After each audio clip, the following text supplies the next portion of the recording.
Hey everyone, it's me, RLH, and today we're going to talk about the mathematical impossibilities of the 2020 election.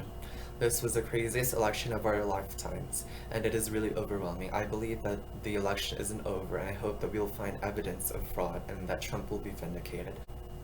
So first of all, we know that the famous ballot stash that happened in Michigan and Wisconsin, it seems the Republicans were leading ballot returns 42% to 35% in Michigan, the same for Wisconsin. It is 43% to 35%, but 100% of the ballot stash goes to Biden.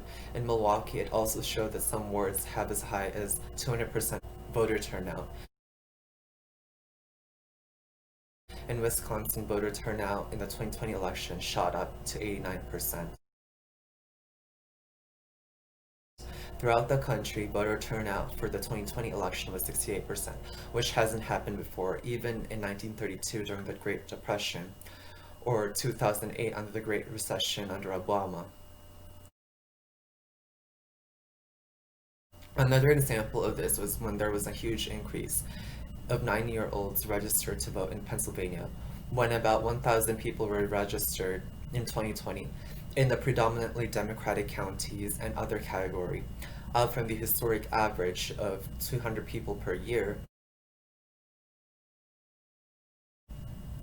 It is an anomaly that so many 90-year-olds would move to Pennsylvania, or that so many people would turn 90 at the same time. It is fishy that people were enthusiastic because the fact that it said that so many people registered or voted shows that the election would be rigged. It is because that it is unrealistic for that amount of people to vote at that given time.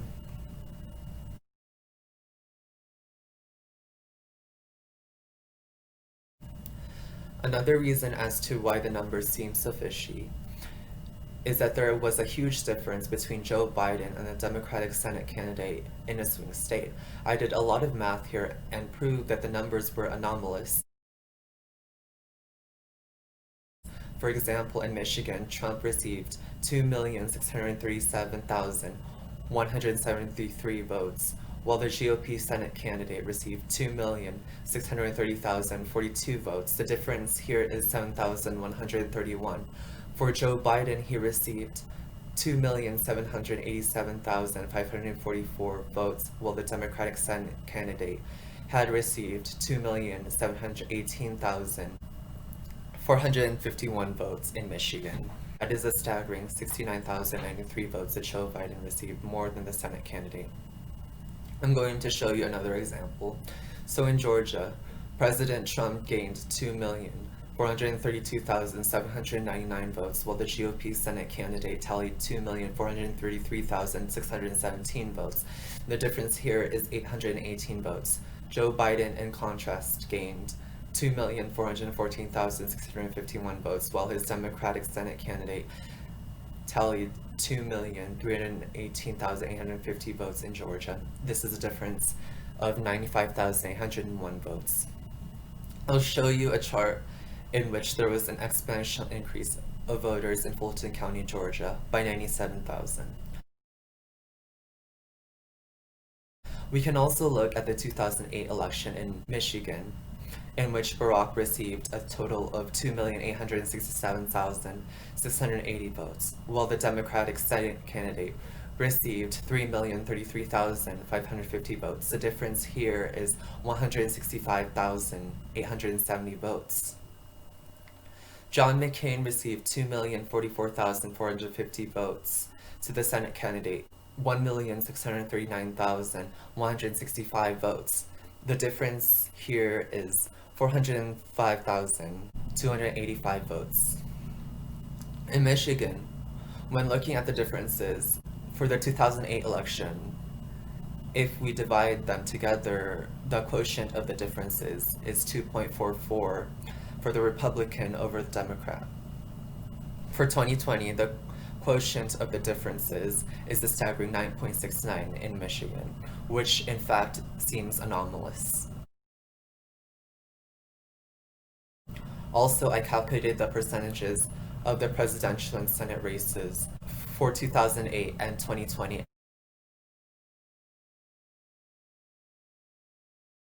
And after calculating that, I calculate the quotient between the percentages. of the presidential and Senate races.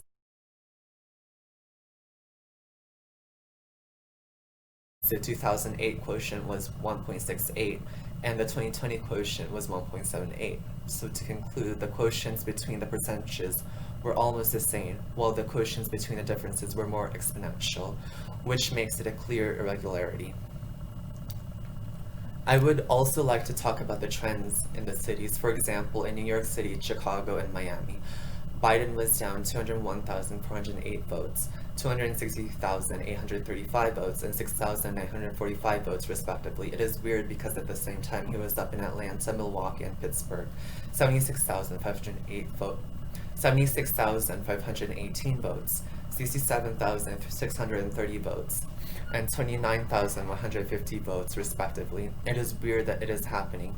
This is weird because according to a poll, it found that only 46% of Biden supporters wanted to vote for Biden because they liked the candidate, while 80% of Trump supporters wanted to vote for him because they wanted him as president.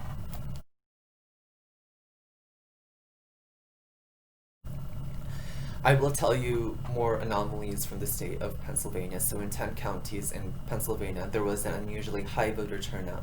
For example, in Montgomery County in 2016, Clinton got about 256,000 votes. In 2020, Biden got about 313,000 votes. That is such an exponential increase because the increase is about 57,000. Obama in 2012 got 233,000 and only increased by 23,000 by 2016. I will share to you the rest of the chart of all of the anomalies in these counties mentioned.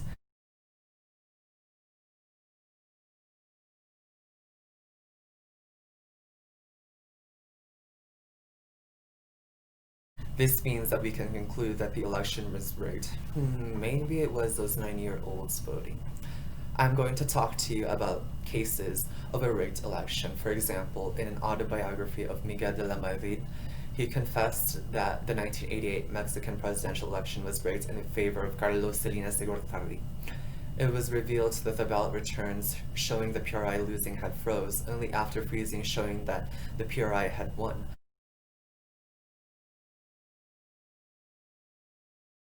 Another example of this was that Viktor Yanukovych of Ukraine had cheated in the election. This includes higher turnout in pro-Yanukovych oblasts, Luhansk and Donetsk, having 96% and 98% turnout respectively. Opposition observers have been ejected. And computer data was altered to favor Yanukovych. Thank you everyone for watching my show, and I'll see you next time. Bye-bye!